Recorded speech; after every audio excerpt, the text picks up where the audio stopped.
Hey guys, hope you guys enjoyed last week's video. I know it was kind of long, so I'm going to do my best to keep this one a little short for you. So that being said, won't do any intro. Let's just jump right into Samuel. Alright, so Samuel is a prophet. He's actually a really important prophet. He ended up anointing two of the kings of Israel, King Saul and King David. One of those worked out a little better than the other one, but that's actually next week's story, so I'm not going to spoil that one for you, but I hope you kind of already know the answer to that. Samuel's backstory is a little tricky. His whole birth and everything is a story of itself that's great about his mother Hannah, but I don't want to focus on that. All you need to know for this is that Samuel was living in the temple. He was given over to be raised as a priest, as a man of the Lord, and this happens when he's fairly young, and it's his call, the call of Samuel, and it's in 1 Samuel chapter 3. And I think it's really important because this is the first time that Samuel hears God's voice. And I think we, a lot of the times, react kind of like Samuel did. So let's jump right in here. 1 Samuel 3, 2 through 7 says, "One night, Eli, whose eyes were becoming so weak that he could barely see, was lying down in his usual place. The lamp of God had not yet gone out, and Samuel was lying down in the house of the Lord, where the ark of God was. Then the Lord called Samuel. Samuel answered, 'Here I am.' And he ran to Eli and said, 'Here I am, you called me.' But Eli said, 'I did not call, go back and lie down.'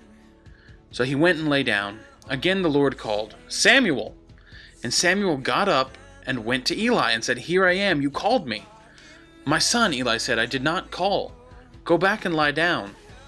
Now Samuel did not yet know the Lord. The word of the Lord had not yet been revealed to him." So Samuel is laying down. He's asleep. It's the middle of the night. Probably pretty close to like 4 in the morning, 5 in the morning. Not a time I'd want to be woken up. And he hears his name called. Now there's only one other person in the temple, Eli. And so Samuel does what anyone else would do and assumes that it's Eli. Now Eli had gotten old. He was losing his sight a little bit. Samuel probably assumed he needs some help. So he runs into where Eli is sleeping to check on him. And, Eli was asleep because he didn't call Samuel. So I'm sure Samuel woke him up, and Eli just says, "No, I didn't call you. Go back to bed." So Samuel does. He goes and he lays back down. And the way I picture this, because I think God has a great sense of comedic timing, as soon as Samuel laid down and got comfortable, God again called, "Samuel." Because I just think that'd be hilarious to see, because if you're anything like me, and if Samuel was anything like me, once I lay down and I get comfortable, don't get me up. It's the worst thing. So I bet Samuel's pretty frustrated because he thinks it's Eli messing with him, but he does what he knows he should. He gets up and he goes to Eli, assuming he needs something. And again, Eli tells him, "No, go back and lay down." I'd be grumbling like the whole way, like, "Oh, Eli messing with me." But we have this very special verse. It's verse 7, where it says, "Now Samuel did not yet know the Lord. The word of the Lord had not yet been revealed to him." I think this verse tells us everything we need to know. We as the reader get this, and I think it just breaks down this entire exchange perfectly. Samuel kept hearing his name called, and he assumed it was Eli, but we know it was God. See, Samuel had never heard God's voice before. He would go on to be a great prophet. He'd go on to hear God's voice many times, but this was the first time he didn't recognize it. And I think that happens to us all the time. I think that God is constantly calling our names, trying to talk to us, but we just don't recognize it. We rationalize it. We say it's something else. It's coincidence, not that it's God trying to tell us something.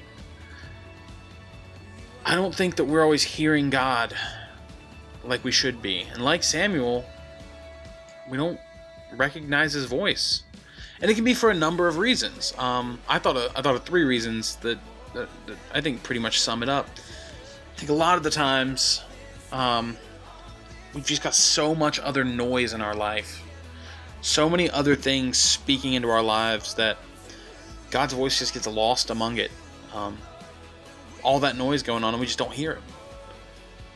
Maybe we're just not listening. That's another reason it could be, that we're just not listening for God. Or maybe, like Samuel, you don't know God yet. And if you don't know God, you can't recognize his voice. You can't recognize the voice of someone that you don't know. And so those three reasons can stop us from hearing God and God sending us down the path that he wants us. But there is an upside to this story as we keep going through this passage.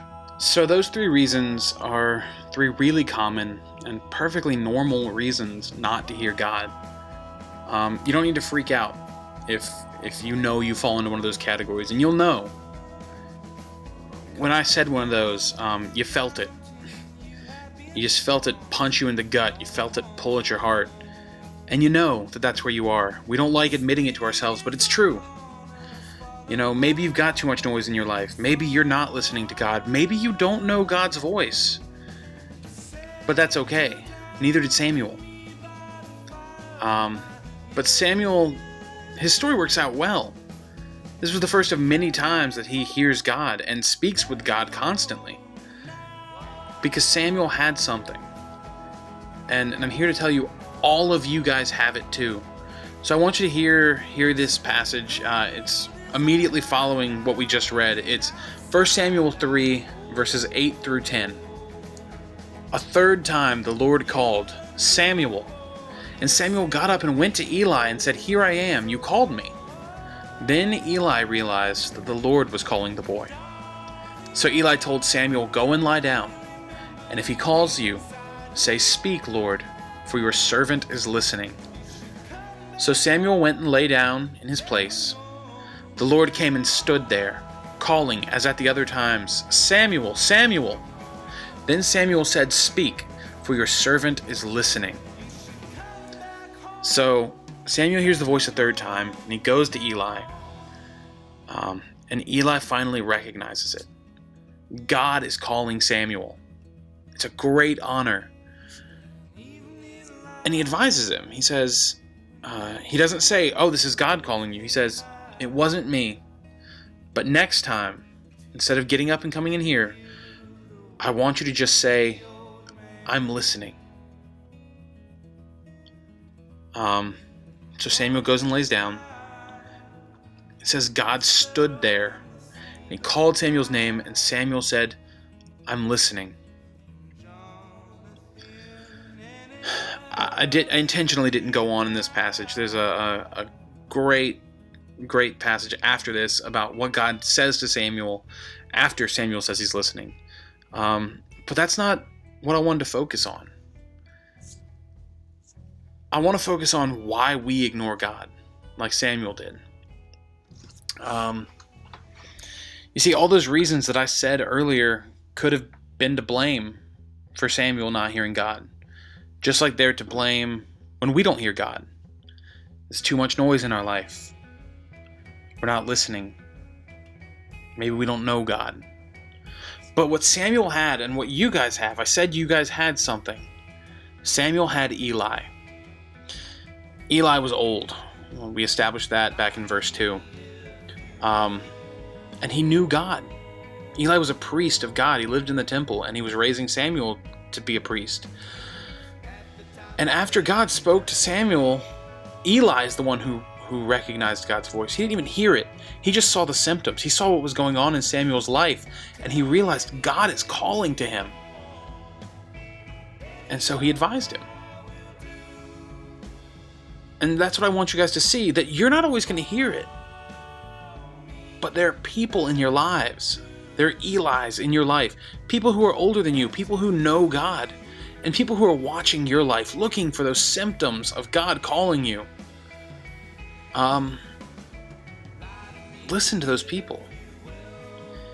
Think about all the adults in your life who have pushed you towards God. Think of your parents. Think of your youth volunteers. Think of your Sunday school leaders.